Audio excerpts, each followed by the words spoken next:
السلام علیکم ورحمۃ اللہ وبرکاتہ۔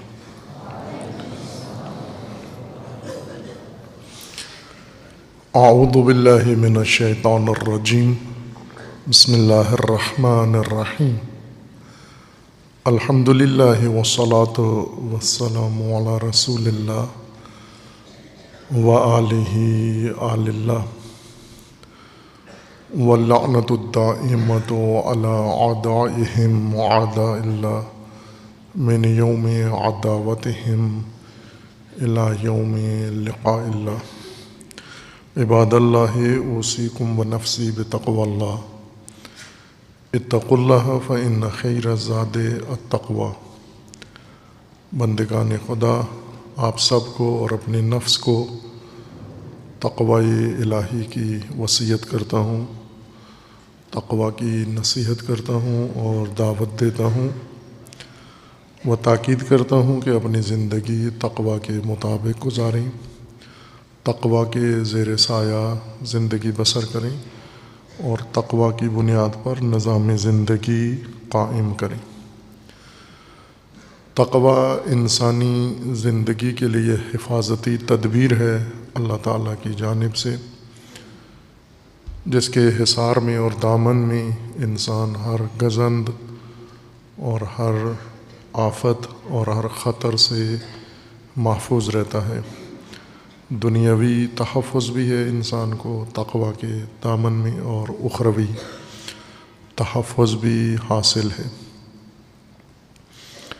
تقوی کے لیے خداوند تبارک و تعالیٰ نے اہتمام فرمایا ہے تاکہ امت با تقوی انسانوں کے اندر پیدا ہو اور انسانی حیات کی ضمانت و تحفظ کی۔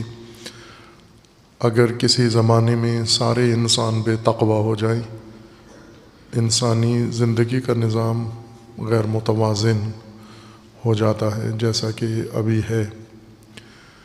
اس غیر متوازن زندگی میں جہاں انسان نے اپنے لیے خود فراوان خطرات ایجاد کر لیے ہیں اور ان خطرات کے شر سے محفوظ نہیں ہیں، اور جتنی کوشش کرتا ہے ان سے تحفظ کے لیے مزید ضرر و خسارہ اسے نصیب ہوتا ہے۔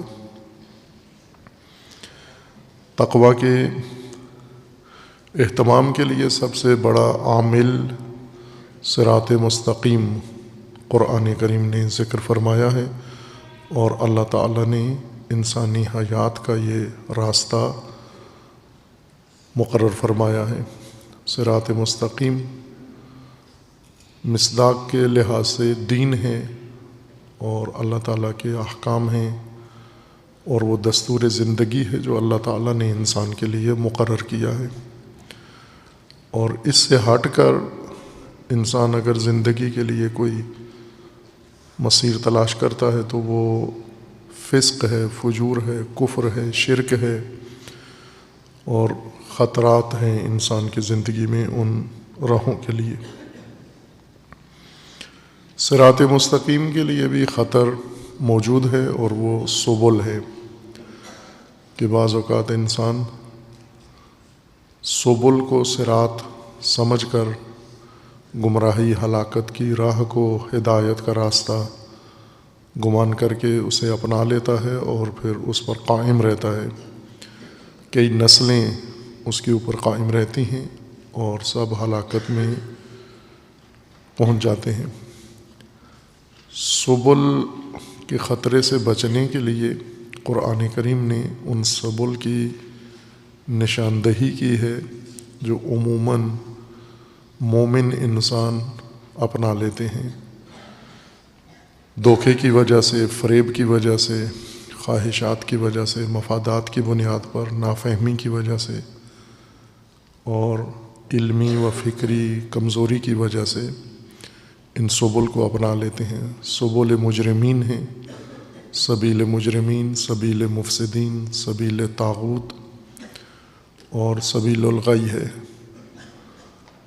مفسدین کا راستہ، مجرمین کا راستہ، طاغوت کا راستہ اور غی، سبیل الغی۔